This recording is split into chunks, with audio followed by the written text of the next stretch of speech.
Bueno, invertimos nuestro trabajo. Al fin ese no es un gasto, ¿no? A ver, la lana de la empresa es nuestra lana, porque si a la empresa no le va bien, a nosotros no nos va bien. Es decir, creo que quienes llevamos muchos años en esto, tú lo has visto, sabemos cuántas empresas periodísticas han sido destruidas en el tiempo y con eso decenas y decenas de trabajo. Entonces uno ya tiene que empezar a entender que el bienestar económico de la empresa es el bienestar económico de uno también, ¿no? Porque uno va a poder tener mejores condiciones de trabajo, va a durar el trabajo de uno, va a tener mejores recursos para trabajar, ¿no? Recursos quiere decir desde tiempo para hacer mejor las cosas, una buena grabadora, una buena cámara, etc., ¿no? Entonces, lo primero que hay que pensar es que los recursos de la empresa realmente son recursos de todos. Entendiendo que hay un empresario que a lo mejor va a ganar más dinero que nosotros, si es que gana, porque hoy en los medios es complicado, pero realmente son de todos, pues, y de todos. Y que yo creo que algo que nos ha faltado es pensar un poco así, es decir, pensar comprometidos también con los empresarios periodísticos, y no solo como escribidores, ¿no? Bien, ¿qué características crees que debe tener un proyecto editorial que empieza? Ahora, no importa, lo de menos es la plataforma, lo de menos hay varias plataformas. ¿Qué es lo primero que se debe tener en cuenta antes que otra cosa, antes de pensar en éxito y demás, simplemente para ser viable, ¿no? Que me parece que es la primera etapa. Seamos viables y ya después veamos si somos rentables. Yo creo que cuando uno se vuelve empresario y quiere lanzar un proyecto así, uno se da cuenta de lo que los empresarios le han dicho toda la vida. Y uno es reducir los costos al mínimo. Es decir, reducir tus costos fijos al mínimo e invertir siempre en calidad, en contenidos de calidad. Para el periodismo lo más importante es invertir en contenidos de calidad. Y pondría yo una segunda, invertir en la venta del producto. Yo creo que uno de los grandes, en la venta quiero decir de dos maneras, en la venta para que llegue al público y el público te lea y te conozca, y en la venta quiere decir invertir en recursos para poder atraer publicidad y formas de patrocinio. Yo creo que uno de los grandes pecados de proyectos iniciados por periodistas son que, porque no conocemos eso, porque nunca nos lo enseñaron en la escuela, nunca pensamos que el departamento de ventas tiene que ser a veces tan grande y tan importante como el departamento de contenidos, porque si no llegan esas ventas, nunca va a existir lo otro. Por ejemplo, en Internet, es curioso. Hoy que tanta gente saca proyectos en Internet, la verdad es que el tráfico de Internet es un tráfico fácilmente conseguible por medio de estrategias, técnicas, herramientas y gasto. Es decir, el tráfico de Internet no es un tráfico que llega solo porque soy muy bueno. El tráfico de Internet se construye. Y es curioso que hoy los proyectos en México nunca piensan en eso. Si tú y yo, y alguna vez lo hicimos, tuviéramos un periódico impreso, tendríamos que tener un gerente de circulación, ¿no? Es decir, nos parecería obvio que tienes que tener un gerente de circulación, que es un tipo que hace estrategia para que tu producto llegue al público. Bueno, la gente saca un portal de Internet y no piensa tener un gerente de circulación. En Internet se llama un gerente de tráfico. En México conozco muy pocos gerentes de tráfico, en medios, porque nos parece, no, somos tan buenos que ya llegará la gente. No es cierto. Que llegue la gente a Internet merece una estrategia. Es una estrategia que se llama SEO, por sus siglas en inglés, que se llama tags y keywords, que se llama cómo codificas al sitio para que Google te mande gente, porque Google es entre el 50 y el 60%, cómo tuiteas, con qué palabras. Bueno, de hecho Google te lee hasta por la manera en que pones una cabeza. Te lee mejor Google o te lee peor Google. Entonces, bueno, ¿qué tiene que tener un proyecto de Internet? Un gerente de circulación, un gerente de tráfico. En México no conozco muchos de esos trabajando en medios informativos. Y segundo, tiene que tener un gerente de ventas. Tiene que tener un agente de ventas especializado en digital, por ejemplo, que lo haga. Y tienes que invertir lana en eso. Y la verdad es que creo que los periodistas no estamos acostumbrados a eso. Nos asusta un poco eso. No lo pensamos. Entonces yo creo que tenemos que pensar que eso es tan importante como crear calidad. Y segundo, otra cosa que nos pasa mucho a algunos periodistas cuando creamos, el dinero tiene que estar en producción de contenidos, no en jefes. Tendemos a crear muchos jefes, ¿no? Las empresas periodísticas luego se llenan de jefes. Hay editores, subcoordinadores, coordinadores, retecoordinadores, ¿no? Que no producen contenidos. Y la verdad es que lo que se vende hoy en cualquier producto periodístico son contenidos. Quiero decir, reportajes, textos, columnas, lo que sea, pero contenidos. Entonces, primero, el grueso del dinero tiene que ir a esas dos partes, a quien traiga dinero, traiga tráfico y a quien produzca contenidos.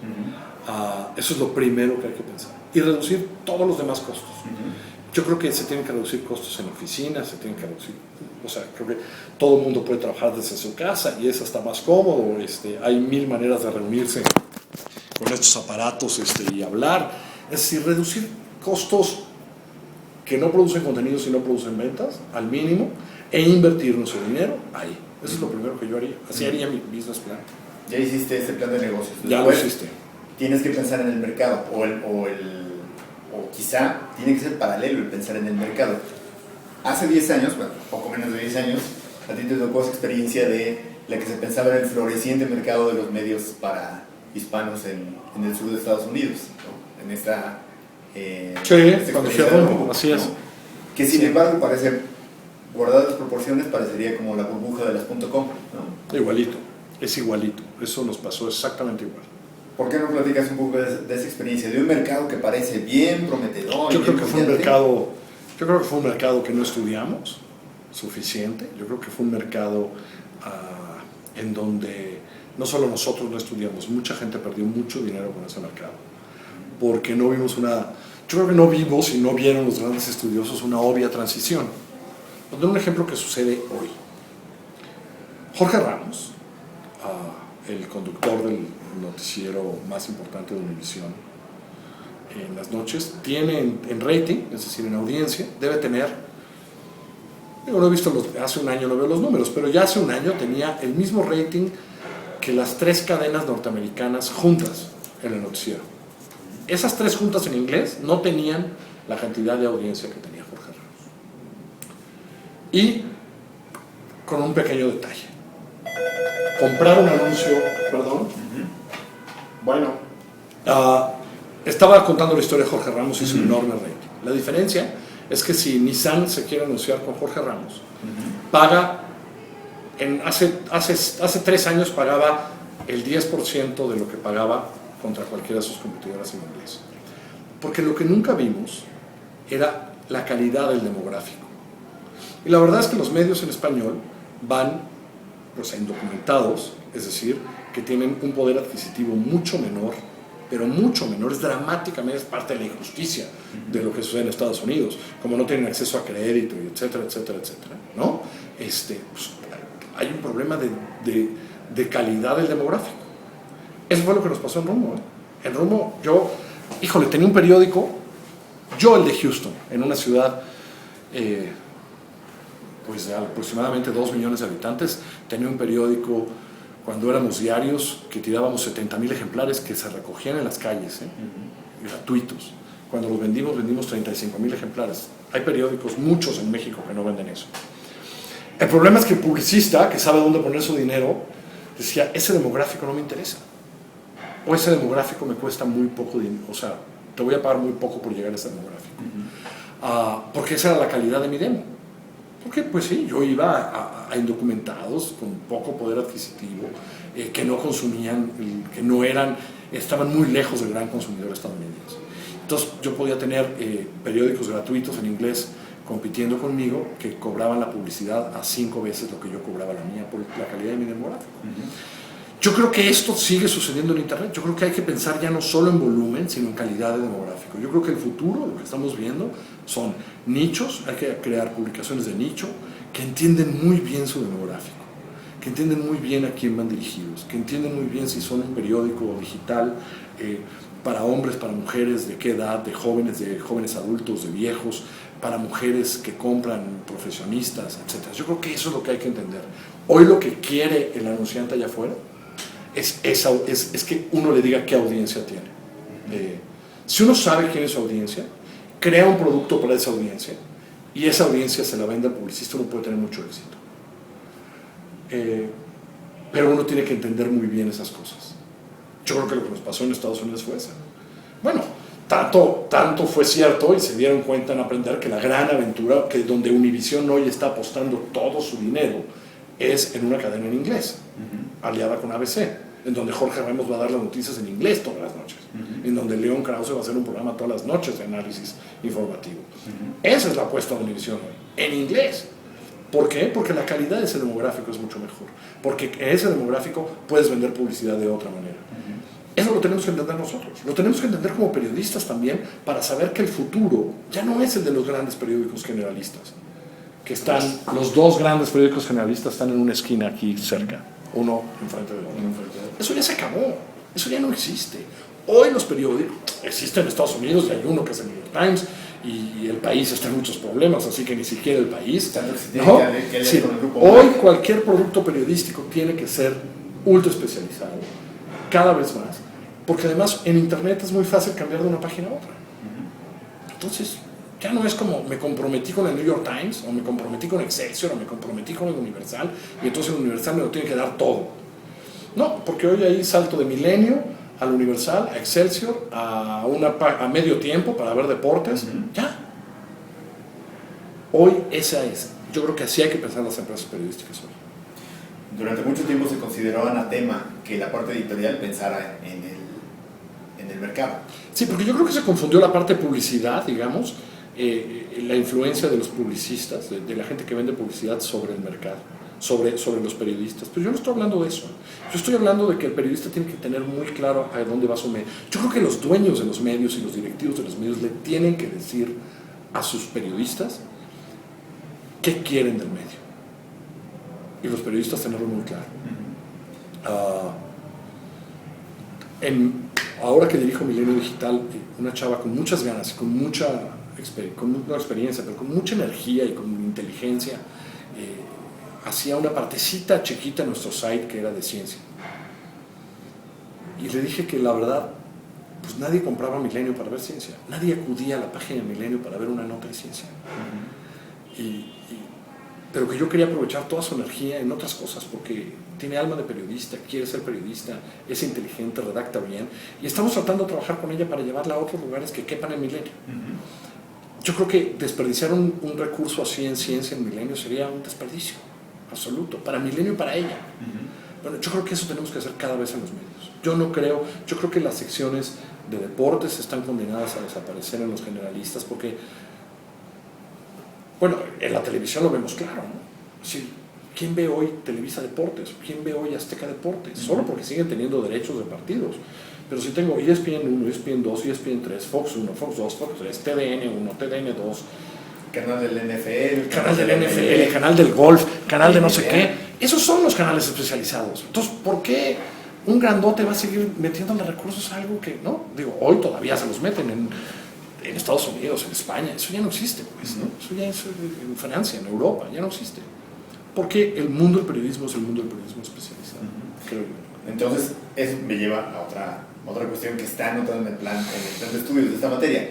Dice, definición de política editorial. Entonces, ¿qué tan importante es ahora la línea editorial? Fundamental la línea editorial. Es fundamental. Ahora, ¿no hay una contradicción entre esta idea de la línea editorial con el mercado que se nos presenta de nichos? No, yo creo que no. Yo creo que al contrario, yo creo que la línea editorial contiene esa idea de los nichos. Es decir, yo creo que cuando decimos línea editorial queremos decir Milenio Televisión es una televisora en donde fundamentalmente le interesa lo político. Y queremos convertirnos en una televisora en donde cuando estalla algún asunto político, social, la gente corra a vernos. No sé cuál será el futuro, pero debo ser honesto, no creo que nadie cuando estalle un asunto de negocios nos voltee a ver en Milenio Televisión, la verdad, ¿no? Eso es línea editorial. Y línea editorial es poner los recursos de la empresa, humanos, físicos, intelectuales, en donde quieres construir tu identidad, porque además pues vas a confiar en que el otro va a reconocer, la audiencia va a reconocer tu identidad. Y entonces la gente va a decir, política, va a aprender Milenio Televisión. Como estoy seguro que si quieren saber cómo quedó la América van a poner TDN, ¿no? En la tele, o van a, ¿no? Es decir, yo creo que eso es línea editorial. Línea editorial es conocer tu mercado, no dejar que el mercado dicte las decisiones por ti, pero yo creo que ese es el balance del que nunca pensaron nuestros antecesores, Jorge. Quienes dirigieron estos dos monstruos en los 70s, en los 50s, en los 60s, les valía gorro la audiencia, porque no tenían manera de conocerla. Y hoy estamos en la dictadura de la audiencia, por lo menos en un sentido, que es cómo quieren ver las cosas. Entonces yo creo que en términos del sentido de distribución tenemos que ser muy respetuosos. Si la audiencia me quiere ver a través de esto, tengo que darle muy buena información a través de esto. Si la audiencia me quiere ver a través de eso, tengo que ser muy respetuoso y darle la mejor información a través de esto. Y yo creo que se puede hacer gran periodismo en digital, pero respetando uno, identidad, dos, calidad y tres, consistencia, ¿no? Yo creo que claro que esta es la línea editorial. Seguro tú escuchaste muchas veces a directivos de medios decir, nuestro público dice tal, quizás sin tener una noción clara de quién era el público, porque no tenían estudios de audiencia, no había manera de interactuar con el público, no, aquí no es un lugar donde se reciban cartas de los lectores y demás. Ahora sí te encuentras con una audiencia demandante que te exige y que te deja claro qué es lo que quiere y cómo lo quiere. Sí, yo creo que ahí está, yo creo que está todos los días. Es una audiencia también muy rara y tenemos que perfeccionar nuestra manera de entenderla. Porque si dejamos abiertos comentarios como en Milenio, por ejemplo, los tenemos, también pasan cosas muy raras ahí. Empiezan ya a discutir contra ellos y más bien le estás facilitando un foro de discusión que tiene poco que ver con lo que tú estás proponiendo. Pero sí se puede rastrear y se puede ver. Yo creo que lo más importante para leer a nuestra audiencia es, hoy en Internet tenemos sofisticadísimas herramientas que nos permiten ver qué le interesa a la audiencia y cómo le interesa, qué temas cliquea más, en dónde anda. Yo creo que eso sí, ahí está el conocimiento, más que en lo que nos dicen escrito, en las acciones. Las acciones, las conductas son mucho más importantes para entender a nuestra audiencia que lo que nos dicen. Y nuestra audiencia todo el tiempo cliquea, todo el tiempo dice, esta historia me interesó, esta historia no me interesó. Yo creo que eso es lo que tenemos que aprender a leer. No para que ellos manden, porque este es un diálogo, sino para que nosotros les propongamos y ellos nos respondan. ¿Cómo? Cliqueando. El poder del lector es ese hoy. El poder es cliquear. Y antes no sabíamos, La verdad es que antes no sabíamos si llegaban a la página 8. Si a uno le tocaba que su nota se publicaba en la 14, pues ¿tú qué sabías si te habían llegado a ver en la 14 o no? Hoy sí sabemos si llegan a la 14. Claro. Bien, entonces por último, Carlos, no sé qué tan conmocionado estarás, escribiste una columna sobre eso el viernes pasado, no sé qué tan conmocionado estarás con la venta del Washington Post, que allí no hablamos de un proyecto editorial, allí hablamos de una empresa editorial cuyos dueños dicen, señores, yo mejor me hago a un lado, yo no soy capaz de enfrentar los nuevos desafíos. A mí me parece que es una lección de la familia Graham, en donde lo que dice es eso, que dice yo no entiendo. Y yo creo que encontraron un tipo que revolucionó la industria de la venta y compra de cosas, porque empezó con libros, pero hoy Amazon es el gran mercado del mundo. Y fueron con un tipo que revolucionó eso y le dijeron, pues tú inténtalo. Yo creo que es muy respetuosa la decisión de los Graham. Yo creo que lo hacen en un buen momento.